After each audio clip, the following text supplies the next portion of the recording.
Okay, now we're going to work through the example for number 4 before you try some on your own. So our job is to name A, H, and K from the graph and describe the transformation.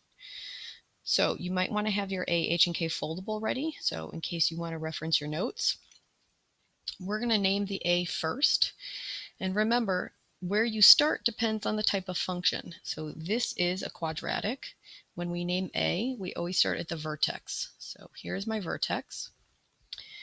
If you remember from your notes, it tells you to move right 1. So not one little box, but one whole unit right. And in this case, we're going to go down 1 and then a little bit more halfway. So this is -1.5. So if you want to write that as a decimal, that's fine. If you want to write that as a fraction, that's fine. So I might move down 1 whole and then another half of 1. So that's -1.5. So it reflected, which is why my quadratic's upside down, over the x-axis. And this is also a stretch.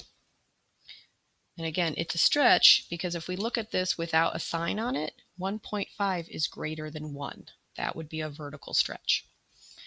All right, next we're going to find the h and the k.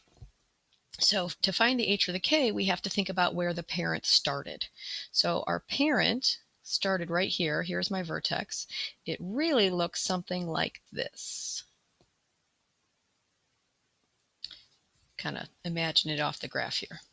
So the question is, how did my vertex go from 0, 0 all the way over here? So first I'm going to get my horizontal translation. I moved 1, 2, 3, 4. That's -4. And remember, that matches what you did on the graph. Don't worry about changing signs yet. If I move -4, we know that means I moved left.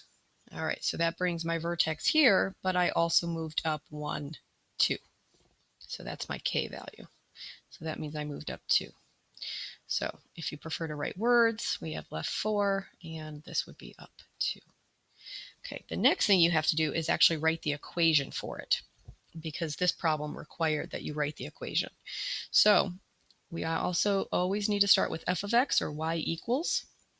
We know this is quadratic, so we have to keep that in mind. My a is going to go first, and then my h is grouped with the x. This is where you want to change your sign. So +4 instead of this -4. And it's quadratic, so it's squared. And then my k at the end. So that's how you name a, h, and k from a graph, describe it, and put it into an equation. So now it's your turn to finish it yourself.